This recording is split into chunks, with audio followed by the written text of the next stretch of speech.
logo após a abdicação de Puyi, Sun Yat-sen renunciou à presidência provisória, abrindo caminho para Yuan Shikai. Entre os dias 15 e 20 de fevereiro, houveram eleições provisórias e Yuan Shikai foi eleito presidente provisório da China. Em 14 de fevereiro de 1912, foi fundado o Partido Nacionalista do Povo, o Kuomintang, que seria o partido dominante nas eleições provisórias. Shikai foi oficialmente empossado como presidente provisório em 10 de março de 1912, numa cerimônia em Pequim. Uma constituição provisória foi otorgada em abril. Durante esse período, Yuan teimou em manter sua capital em Pequim, pois era lá onde ele tinha seu centro de poder, o exército de Beiyang, pois Yuan Shikai já apresentava tendências autoritárias. Politicamente, embora existisse uma Assembleia Provisória, que deveria representar os poderes legislativos, Shikai usava seu exército para garantir que suas decisões fossem respeitadas pelos políticos. E os políticos não poderiam fazer nada, pois a autoridade de Shikai era indispensável para a união da China, algumas das quais sobre a lealdade tradicional das tropas a Shikai, ou sobre lealdades de chefes militares locais. Nisso, em meados do final de 1912, a situação ficou tensa, pois o Kuomintang de Sun Yat-sen esperava um governo mais democrático, com instituições fortes. Mas Shikai via que só com pulsos fortes ele estabeleceria um país após a queda do Império Milenar da China. Nisso, Shikai passou a fazer reformas de autoritarismo, como criar uma polícia moderna para manter as ordens nas cidades chinesas. E com a dureza da política de Shikai, os revolucionários passaram a se opor a Shikai no início de 1913, pois queriam uma república parlamentar e democrática e não uma ditadura militar. E em fevereiro de 1913 foram realizadas eleições para uma Assembleia Nacional e o Kuomintang obteve uma vitória significativa. E Sun Juaren, o líder do Kuomintang na Assembleia e o provável primeiro-ministro, defendia que o primeiro-ministro e o gabinete responsável pela administração do governo respondesse ao parlamento e não diretamente ao presidente, o que entrava em rota de colisão com as ambições políticas de Shikai. Para financiar o seu poder militar, Shikai buscou em março de 1913 um empréstimo estrangeiro substancial de bancos internacionais para modernizar as tropas de Beiyang, seu exército, e se fortalecer no poder da China. O parlamento tentou sem sucesso barrar o empréstimo, mas sem sucesso, como eu disse. Além disso, Shikai começou a substituir governadores provinciais, civis, o seu exército, a membros do seu exército, os militares do exército de Beiyang, aumentando ainda mais o seu controle central sobre as províncias. Essas ações irritaram o parlamento chinês, o que piorou com o assassinato de Sun Jiaoren, que iria ser o primeiro-ministro em 20 de março de 1913, na estação de trem de Xangai. E muitos acusaram Shikai de estar por trás do crime, ou porque era conveniente para ele, já que o assassinato era conveniente para ele, porque eliminaria o seu maior opositor parlamentar direto. E isso gerou uma grave crise política, e vários deputados e revolucionários nacionalistas, que viram que Shikai não respeitava a república, passaram a se opor a ele. Então, em julho de 1913, o Kuomintang armou a segunda revolução no sul da China, declarando a independência do governo de Pequim, e liderados por figuras como Li Yejun, Huan Qiang e Sun Yat-sen. No entanto, as tropas de Shikai reagiram com força e rapidamente suprimiram a revolta no sul. Nisso, Sun Yat-sen fugiu para o Japão por temer Shikai, e o que ele poderia fazer para retalhar ele e para reorganizar as suas forças para combater o ditador militar. E após isso, Shikai passou a consolidar ainda mais o seu poder na China. Ele coagiu o parlamento para ser empossado presidente permanente, além de começar a marginalizar o Kuomintang. Muitos deputados do KMT foram acusados e presos e por muitas vezes executados por acusações de envolvimento com a revolução.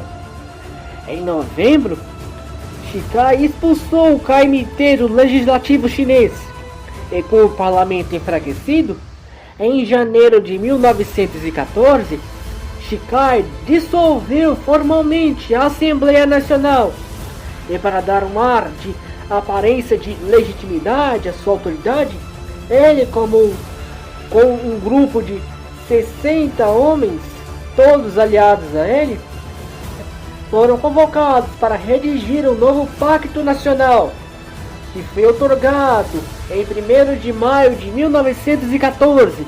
E aí passou a ser escrito uma Constituição que favoreceria Shikai, o que praticamente substituiu a Constituição Provisória de 1912.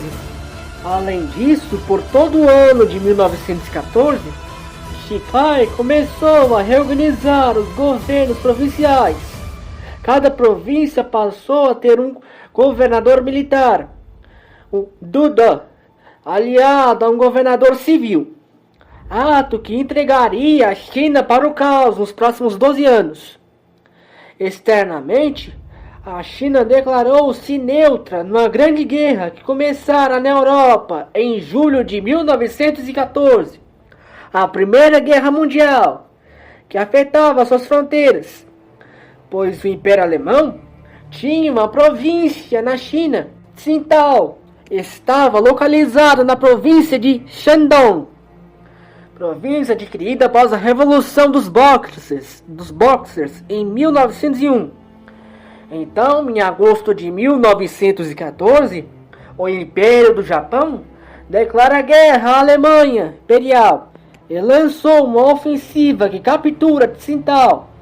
Nesse interim, o estudo constitucional ainda estava em andamento, e isso deu poder absoluto a Shikai, dando a ele autoridade quase absoluta sobre os militares, as finanças, a administração. E a Shikai fez algumas modernizações na educação, construindo mais universidades e escolas públicas modernas, além de enviar estudantes para estudar fora do país. E também revolucionou o sistema bancário, criando bancos modernos na China nesse período.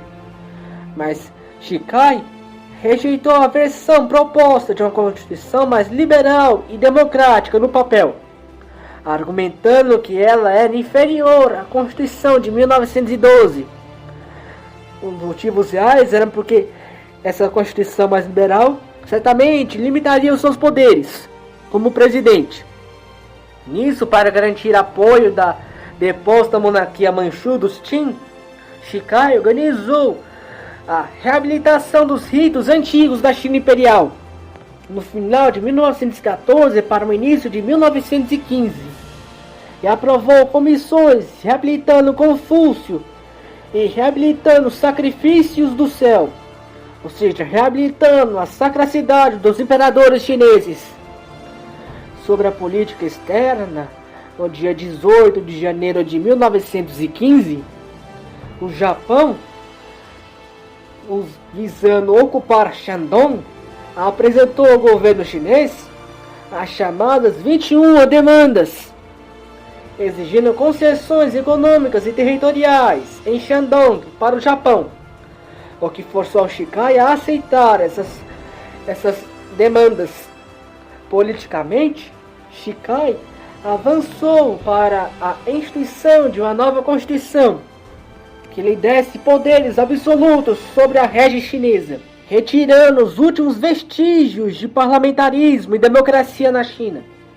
Shikai era aconselhado por monarquistas como Yang Du, que argumentavam a ele que, pela tradição chinesa, a China precisava de um imperador para se manter ordeira e saudável. Então Shikai foi convencido que só o imperador poderia salvar e proteger a China.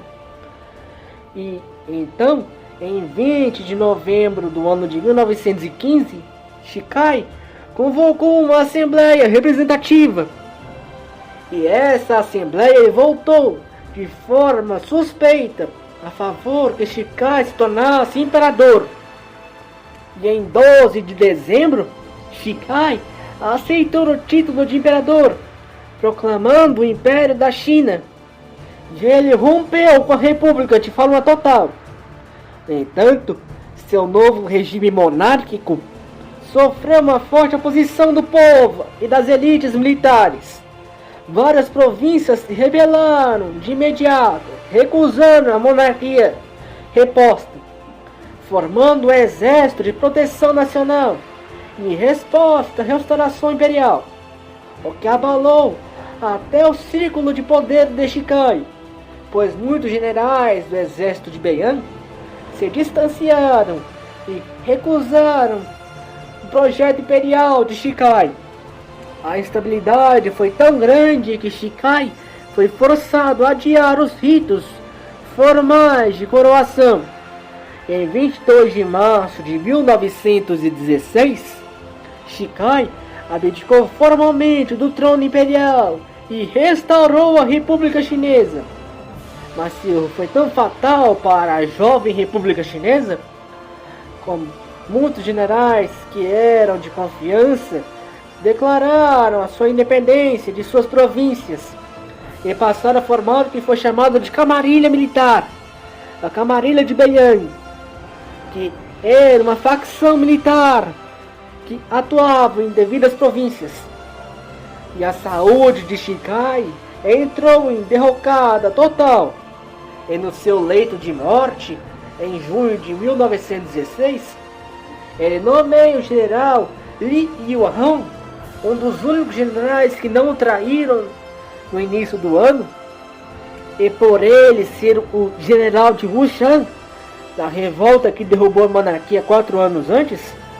E nisso, quando ele morre em 6 de junho de 1916, Li Yuanhong foi nomeado seu sucessor e segundo presidente da China. E nisso, 12 anos de fragmentação militar, apelidada de Era dos Senhores da Guerra, ou Era da Camarilha Beiyang, se iniciaram. Li Yuanhong, o sucessor imediato de Shikai na presidência, não era forte bastante para controlar o exército Beiyang. E nisso elas se fragmentaram em diversas camarilhas no norte. Apesar de ser presidente, Li era na prática a figura de proa do seu primeiro-ministro, Wang Qirui, um general do exército Beiyang e chefe da camarilha Zhenhui, a mais poderosa das facções do exército de Beiyang após a morte de seu líder máximo. A camarilha de Yanhui tinha uma forte rixa com a facção de Zilio, ou a camarilha de Zilio, e ambos disputaram por 4 anos o poder na China.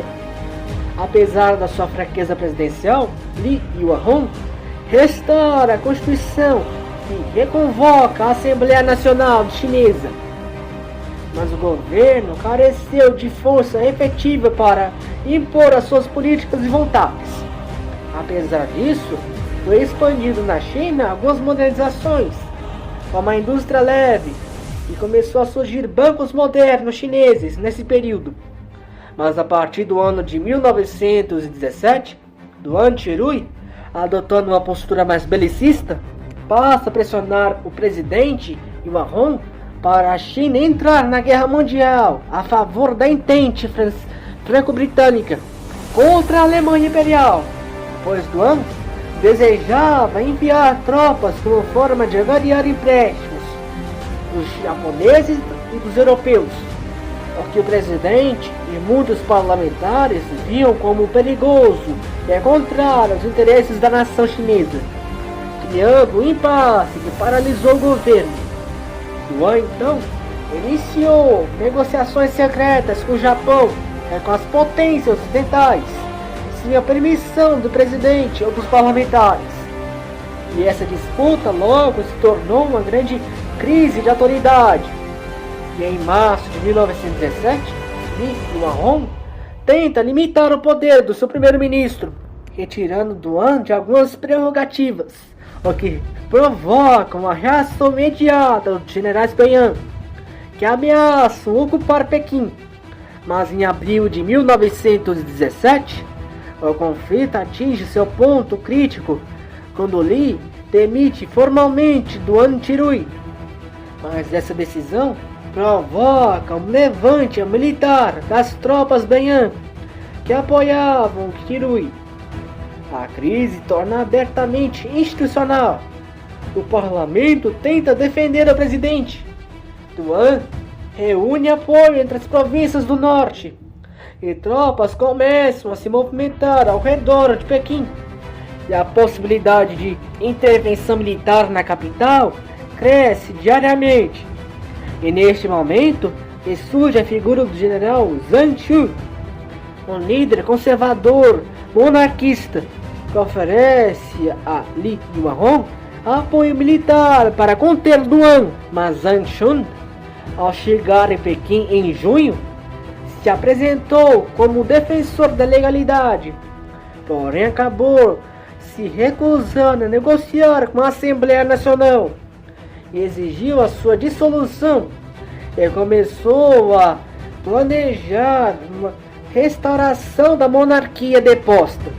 Até que em 1º de julho, Zhang Chun executou seu plano, ocupou prédios do governo da República, dissolveu formalmente o parlamento e proclamou a restauração da dinastia Qing, trazendo de volta o ex-imperador Puyi, com então 11 anos, de volta ao trono, declarando o fim da República Chinesa.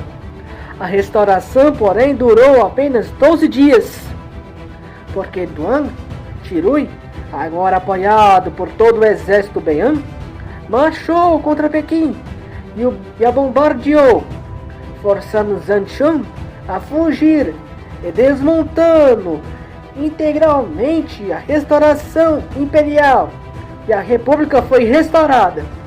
Duan voltou como homem forte do governo e Li Yuanhong renuncia, buscando o auxílio da embaixada japonesa em Pequim para não ser preso.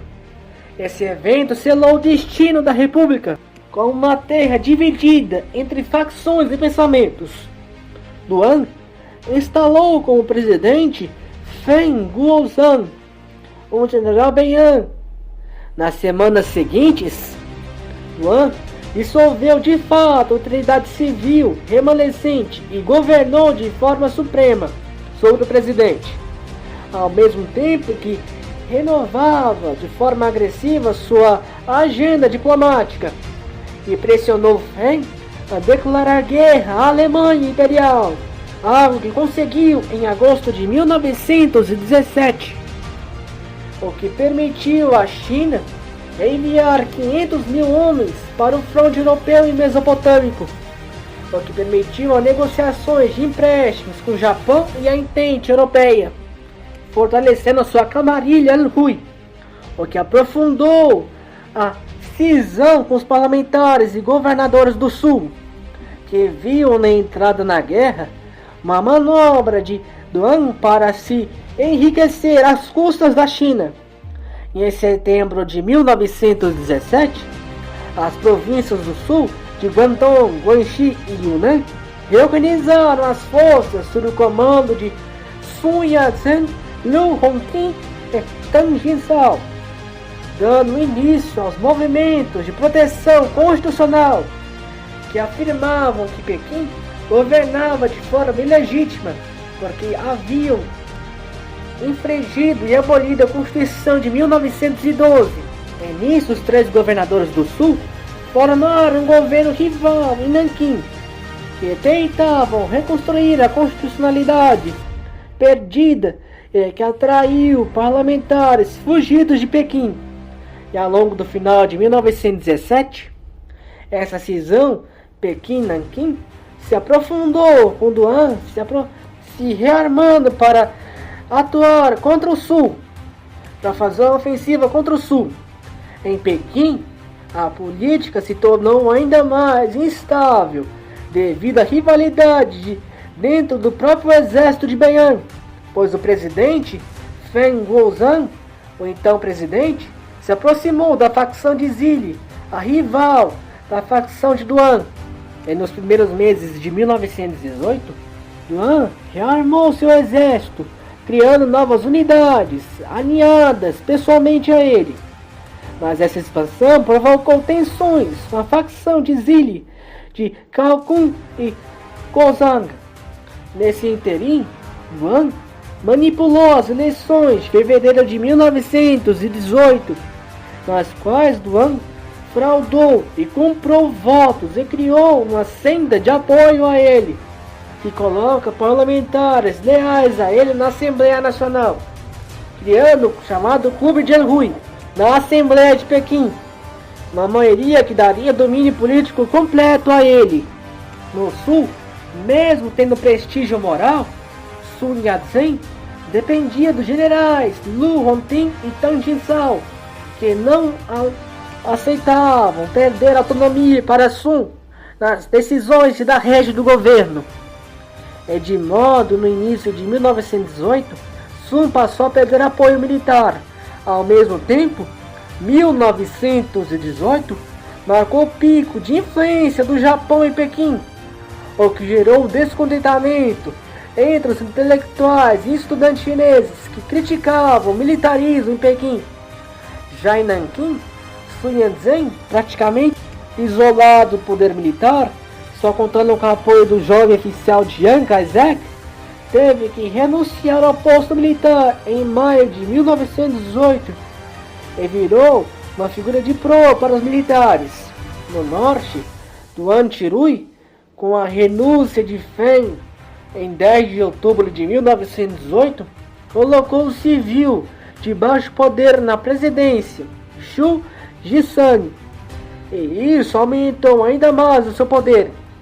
E no final de 1918, a atenção nacional se voltou para o impacto do fim da Primeira Guerra Mundial em 11 de novembro, que gerou expectativas de que a conferência de paz em Paris beneficiaria a China de alguma forma e retornaria a península de Xinjiang para que era a província alemã que foi conquistada pelo Japão, o que aumentou o nacionalismo entre o povo comum, pois os estudantes se tornaram cada vez mais politizados, criticando a corrupção de Duan e denunciando os acordos com o Japão. Internamente, o poder de Duan gerou um descontentamento entre os líderes da facção Zili, Wu Peifu e Cao Kun, que começaram a organizar uma resistência política e militar contra a hegemonia de Duan a partir de 1919. Em Nanquim, Liu Fontin e a sua facção militar estavam mais preocupados em aumentar o seu poder do que restaurar a Constituição. Então, Sun Yat-sen se iniciou planos para abandonar o Sul e reorganizar o movimento em outro local. E agora, falando de atos externos, a Entente, que eram compostas em 1919 para Estados Unidos, França e o Reino Unido, deram apoio à demanda de Tóquio de anexar Xinjiang e toda a província de Shandong às suas posses, ignorando os argumentos históricos, éticos e jurídicos apresentados pelos diplomatas chineses. As notícias vindas de Paris enfureceram o povo e grupos nacionalistas ganharam muita força. Em abril de 1919, Era quase certo que o Japão ocuparia Shandong, o que atingiu diretamente a história chinesa, já que Shandong era o berço do grande Confúcio, o que daria um golpe imenso à moral chinesa, perdão. Nisso o povo foi às ruas, reuniões estudantis, discursos patrióticos, panfletos clandestinos foram feitos e culminaram a atmosfera de ebulição política imensa. Nisso, em 4 de maio de 1919, mais de 3.000 estudantes marcharam pelas ruas de Pequim com slogans nacionalistas. Eles denunciavam as potências estrangeiras e do Antirui e os políticos pró-Japão de traírem a China e de prejudicarem ela. Nisso a polícia prendeu muitos estudantes, o que provocou fúria nacional. Universidades entraram em greve por toda a China. Comerciantes boicotaram os produtos japoneses em retaliação. Trabalhadores iniciaram greves massivas e gerais. A pressão nacional foi tão grande que o governo de Pequim demitiu políticos pró-Japão e a delegação chinesa em Paris se recusou a assinar o Tratado de Versalhes. Após a vitória dos estudantes sobre o governo, foi a primeira vez que a China viu um ato assim, que o povo venceu o governo. Nisso surge a nova cultura chinesa, que enraizou-se da ideia da juventude que deveria liderar a renovação nacional. E nisso criou-se um ambiente para o surgimento de novos movimentos e pensamentos políticos. Muitos desses jovens se converteram mais tarde ao comunismo. O 4 de maio foi o primeiro golpe de força da camarilha de Anhui, de Duan Qirui, e dentro do exército a camarilha de Zili, de Cao Kun e Wu Peifu cresceram largamente em poder. Duan se minou ainda mais ao assinar o Acordo de Defesa Sino-Japonesa, ainda em 1919, que permitia a presença japonesa em solo chinês. E os intelectuais chineses cobraram o governo para se afastar da subserviência do Japão. Mas apesar disso, Duan manteve controle relativo e total em Pequim até 1920. Porém, no começo de 1920, Duan tentou consolidar a sua autoridade e reorganiza seu exército em uma força chamada Exército de Estabilização Nacional, o que foi um limite para a facção de Zili. Nisso, em abril de 1920, Wu Peifu e outros generais assinaram acordos com líderes de províncias importantes e formam um bloco anti-Anhui, incluindo a facção de Fengtian da Manchúria, liderada por Zhang Zuolin, e o confronto se torna inevitável. E em 14 de julho, uma guerra civil se inicia. Duan fica cercado por inimigos e a facção Zili toma Pequim 10 dias depois, selando a vitória sobre Anhui.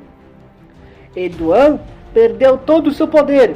E Wu Peifu e a facção Zili passam a ser protagonistas centrais das ações de Pequim. Porém, Wu Peifu passou a rivalizar agora com os Zuolin, e os Zili e os Fengtian disputaram passo a passo o poder. Nisso, apesar do clima de aparente normalidade em Pequim, entre 1920 e 21, no sul, Sun Yat-sen, no início de 1921, conseguiu reorganizar um governo no sul, em Guangdong, convencendo os parlamentares fugidos do norte de que o parlamento do sul era a única constituição legítima da república. E com a base nisso, o parlamento elegeu o presidente extraordinário da República da China em abril de 1921, fato que marcou sua reascensão política. Sun começou a reconstruir um governo funcional sobre os 3 princípios do povo: nacionalismo, democracia e bem-estar do povo, além de tentar profissionalizar as forças militares e buscar alianças com líderes do Sul, como Chen Jiaoming, e iniciou contatos diplomáticos para fora da China para reconhecer a sua legitimidade como líder da China. Também em 1921, começava a formação de novas forças ideológicas. Em 23 de julho de 1921, os jovens Chen Yuxi e Li Dazhao, acompanhados de outros 5 membros, fundam em Xangai o Partido Comunista da China, com a ajuda da Internacional Comunista de Moscou. Já no ano seguinte, em 1922, viu o início da fase crítica da República Chinesa. A camarilha Zilha, em Pequim, expandiu as suas redes de corrupção e compra de apoio do parlamento, tudo para garantir o seu poder contra a facção Fengtian. Zhang Zuolin não aceitava o domínio exclusivo do Zili e tentava ganhar poder em Pequim por meio de alianças parlamentares. Já no Sul, a aliança entre Sun e Chen Jiaoming se estremeceu a partir de 1922. Sun defendia uma campanha para derrubar o governo de Pequim e reunificar a China sob a régide do governo de Guangdong. Já Jiaoming acreditava que a China deveria estabelecer autonomia provincial, desenvolver economias regionais e implementar reformas sociais, e só depois reunificar o país. E em junho, Chen se recusou a ajudar Sun em qualquer campanha ao norte e começou a conspirar contra ele para limitar o poder dele. Então, em 16 de junho de 1922, Chen ordenou o bombardeio da casa de Sun em um golpe militar contra ele. Sun escapou por pouco e, com o único general ainda leal a ele, Chiang Kai-shek, buscam apoio e exílio em Xangai, uma cidade onde ele tinha muito apoio e prestígio dos comerciantes chineses. Lá em Xangai, Sun planejou uma reorganização política total do Kuomintang, incluindo a reorganização partidária, iniciando a reconstrução profunda no Kuomintang, compreendendo que sem um partido moderno, disciplinado e ideologicamente doutrinado, nada daria certo. Sun fez no final de 1922 um acordo com os soviéticos, ajuda política e militar em troca de abertura política para o Partido Comunista, o que Sun aceitou.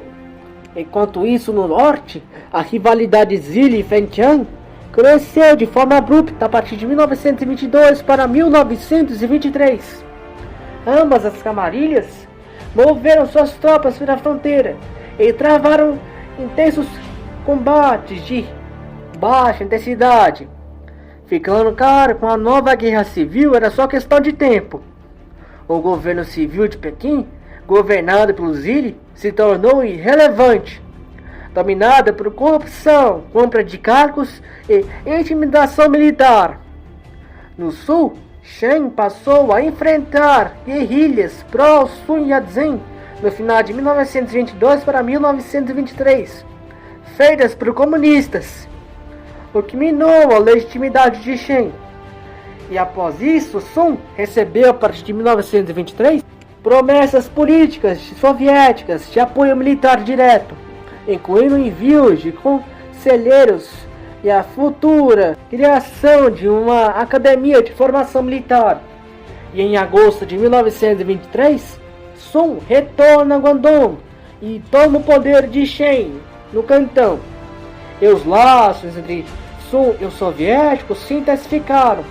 E a partir dessa cooperação, o KMT começou a se reorganizar seriamente. Em outubro de 1923, Sun convocou uma conferência especial em Guangzhou para reformar o partido, E aí, em janeiro de 1924, foi realizada a primeira Convenção Nacional do KMT, com a presença de comunistas, e foi aprovado um novo programa partidário, baseado nos 3 princípios do povo: nacionalismo, democracia e bem-estar social. E logo depois, Sun Yat-sen e seus aliados começaram a planejar a fundação da Academia Militar de Whampoa, para treinar oficiais do KMT com a tecnologia moderna e ideologia nacionalista comunista. E a Academia Militar seria fundada no meio do ano de 1924. E a Academia Militar de Whampoa foi regida pelo general leal a Sun Yat-sen, Chiang Kai-shek. Já no norte, o general Feng Yuxiang, que já era um comandante de média alta patente das tropas de Zili, começou a se aproximar politicamente de Sun e das ideias revolucionárias, enquanto ao mesmo tempo negociava com apoio dos soviéticos. E a partir de meados da primavera de 1924, a influência soviética sobre Feng aumentou. E no início de setembro, a guerra Zili-Feitian começou. E Zhuolin, nesse interim, conseguiu o apoio do Japão. E foi nesse interim que em 23 de outubro, Feng trai a camarilha Zili, e depois o governo em Pequim expulsou a família imperial da cidade proibida, incluindo o ex-imperador Puyi, agora um jovem de 19 anos. E a família imperial buscou asilo no Japão. Isso favoreceu Zhuolin na guerra contra os Zili. É nisso, Zhuolin consegue fazer várias ofensivas contra o seu inimigo. E Feng instalou um governo provisório sobre a região de Wanchirui. Iniciou negociações com Zhuolin. E uma paz provisória foi feita em 5 de novembro. E as províncias Zili foram divididas entre Zhuolin e Feng. Então ambos os lados começaram a tentar criar relações com Sun Yat-sen no sul. No entanto, essas negociações entre os três nunca seriam completas, devido ao declínio da saúde de Sun, que no início de 1925 descobriu um câncer no fígado. E em março de 1925, convencido que iria morrer, redigeu um testamento político que daria poder aos seus grandes aliados. E eram eles o general Chiang Kai-shek e o seu principal apoiador político, Wang Jingwei. Sun viria a falecer em 12 de março de 1925, aos 59 anos. Sua morte gerou um vácuo de liderança forte no Kuomintang e na causa nacionalista que nunca seria tampada. E as negociações com os senhores da guerra desmoronaram de uma vez por todas. Chiang Kai-shek, que já era comandante militar de Whampoa, começou a usar sua posição para ganhar influência. E diferente de Sun, Chiang passou entre 1925 a 26 a restringir a influência comunista dentro do KMT, pois ele acreditava que os comunistas eram um perigo para os nacionalistas. E em março de 1926, ele exigiu a remoção de alguns conselheiros soviéticos e limitou a participação comunista em cargos altos. Apesar disso, os comunistas chineses lançaram em 1926 a campanha anti-senhor da guerra, regida pelo líder comunista e um dos fundadores do partido, Mao Zedong, para ganhar apoio camponês, enquanto Chiang Kai-shek planejava uma ofensiva final. Nisso ele cria o Exército Revolucionário Nacional. E em 9 de julho de 1926, Chiang Kai-shek lançou uma ofensiva junto ao Partido Comunista para unificar o país e depor os senhores da guerra. E nos primeiros meses, Hunan e Hubei, terras do Zili, de Wu Peifu, foram tomadas. Fushan e Hankong cidade, centro da Revolução Qinghai, 13 anos antes, foram conquistados. Os comunistas conseguiram uma alta mobilização japonesa e a partir do início de 1927, o Exército Nacional continuou sua ofensiva contra o norte. Porém, junto com os avanços militares, começaram a surgir tensões entre os nacionalistas e comunistas. A aliança KMT e PCC já mostrava fissuras e divergências ideológicas e estratégicas, até que em 12 de abril de 1927, Chiang Kai-shek ordenou o ataque contra líderes e militantes comunistas de Xangai. O massacre resultou na morte de milhares de comunistas. Bairros inteiros que eram afiliados ao partido foram desfeitos, e a influência comunista nas áreas urbanas foi desmobilizada por muito tempo. A Frente Unida se desfez, e a Primeira Guerra Civil Chinesa entre os comunistas e os nacionalistas começou. Chiang, agora sozinho na luta contra os senhores da guerra, lança uma segunda ofensiva no início de 1928. O avanço foi feito em 3 frentes para ocupar Pequim. Em maio de 1928, os confrontos se intensificaram. Zhuo Lin tentou contra-atacar, mas o Exército Nacional de Chiang Kai-shek resistiu bravamente e vence. E os nacionalistas se aproximaram da capital, Pequim, e o governo Beiyang desmoronou. Essa expedição incomodou o governo de Tóquio, já que não interessava a Tóquio uma provável unificação chinesa que ameaçasse os interesses na China continental. Então, em 4 de junho de 1928, os japoneses matam Zhuo Lin, explodindo seu trem em Shenyang, na Manchúria, por ele falhar em conter Chiang e os nacionalistas do sul. Com isso, o filho de Zhuo Lin, Zhang Xuelan, optou por negociar com os nacionalistas e deixam a RNN ocupar Pequim em 8 de junho e foi renomeada por Chiang como Beiping, a paz no norte, em troca de ele ficar com o controle da Manchúria. E Chiang, temendo uma retaliação japonesa caso ele invadisse a Manchúria, aceita. As negociações de paz se iniciam. E no dia 29 de dezembro de 1928, Xueliang se submete a Chiang, e junto a isso, a maior parte dos senhores da guerra ou tinham sido derrotados ou cooptados. O exército de Beiyang já não mais existia. O governo nacionalista, o KMT, foi instalado em Nanquim e a China foi reunificada. E Chiang Kai-shek foi nomeado generalíssimo da China, um poder militar e político que ele manteria até 1949.